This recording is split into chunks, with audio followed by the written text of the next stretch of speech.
Right, let's do this. Okay, so I'm gonna film myself reading something on the BBC website.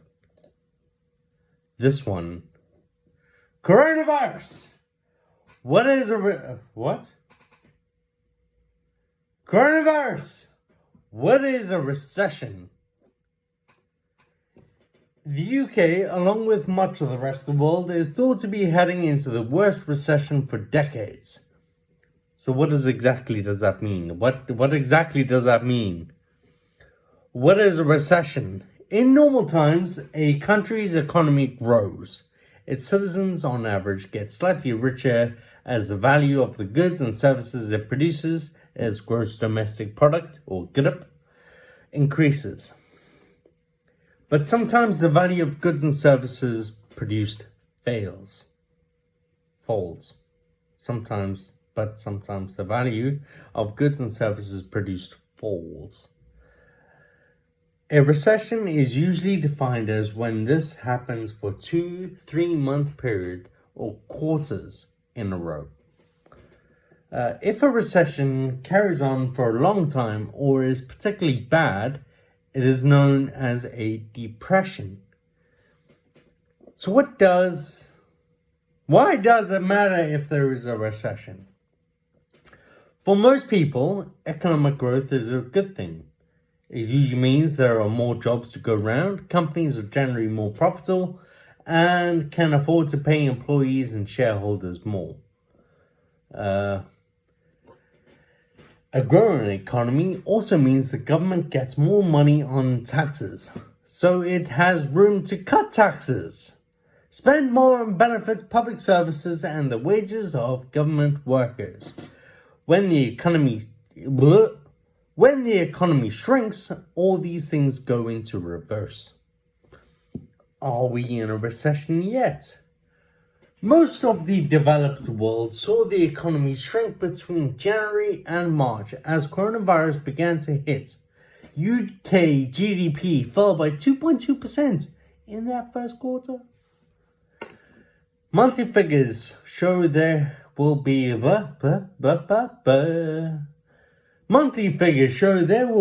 enormous hit to the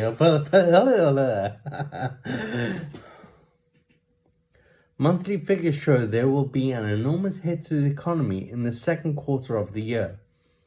The 3-month period from March to May saw GDP fall by 19.1%.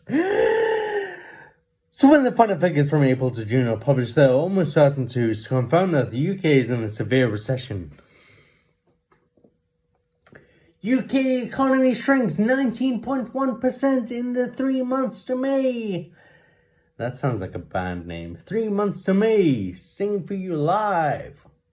Anyway, change in GDP. Oh wait, this is a graph. There's no point to me doing that. But it literally just says like GDP is like dropped a little bit, and then eventually.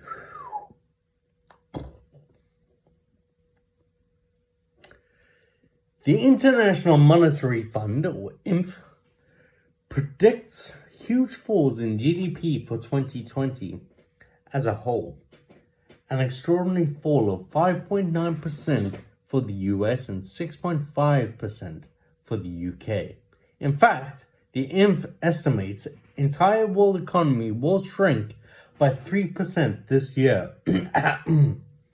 making it the worst recession since the Great Depression in the 1930s.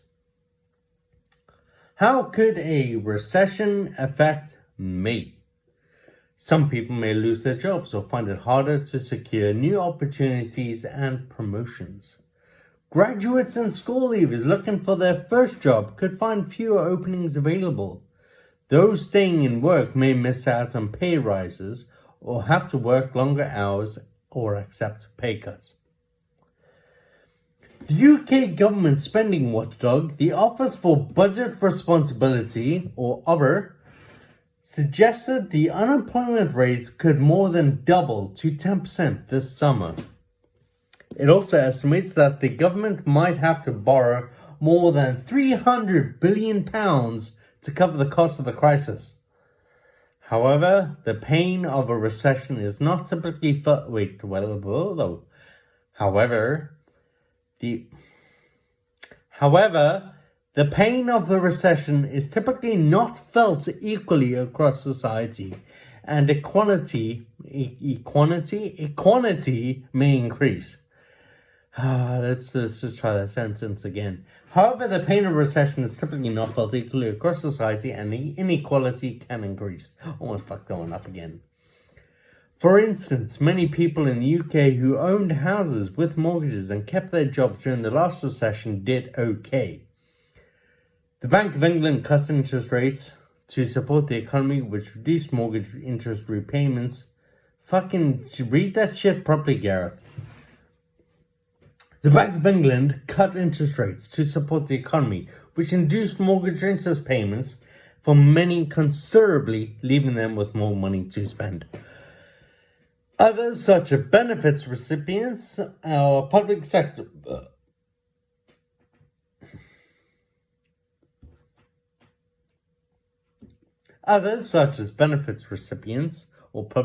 workers did less well.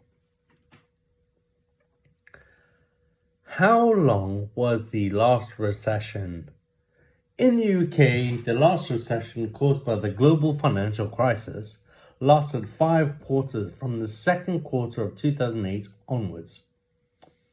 GDP fell by an estimated 7.2% over the whole period. Unemployment rose sharply, but it began to fall back again 2 years later. And there was a massive deficit, the gap between what the government raises in taxes and what it spends on public services. This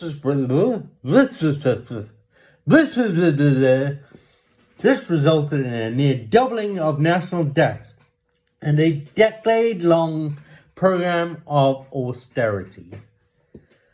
There were steep cuts in many areas of government spending except health education and educational aid. Not health education, that too, but health, education, and educational aid. Aid, not aid.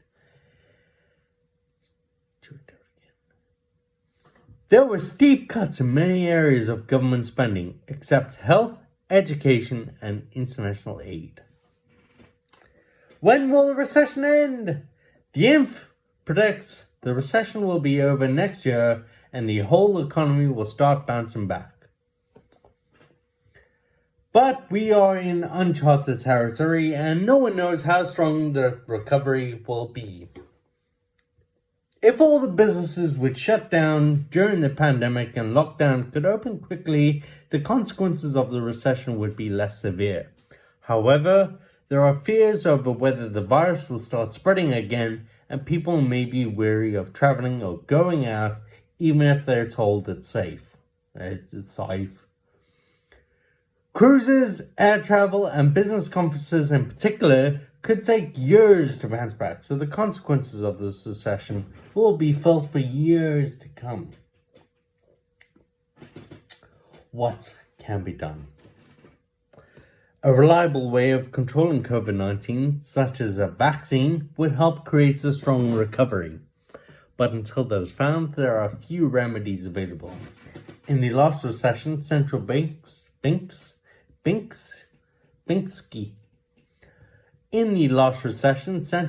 cut interest rates to support the economy. That meant people and businesses could borrow more easily and had more money to spend. But interest rates are already close to zero in many places, and it may not be possible to cut them much further. Governments around the world are already borrowing huge sums to support their economies through tax cuts and higher public spending, such as furlough schemes, support for businesses, and even direct cash payments to citizens. But that borrowing comes at a cost, which will be felt for decades to come. That's the end. Less than 10 minutes. Sweet.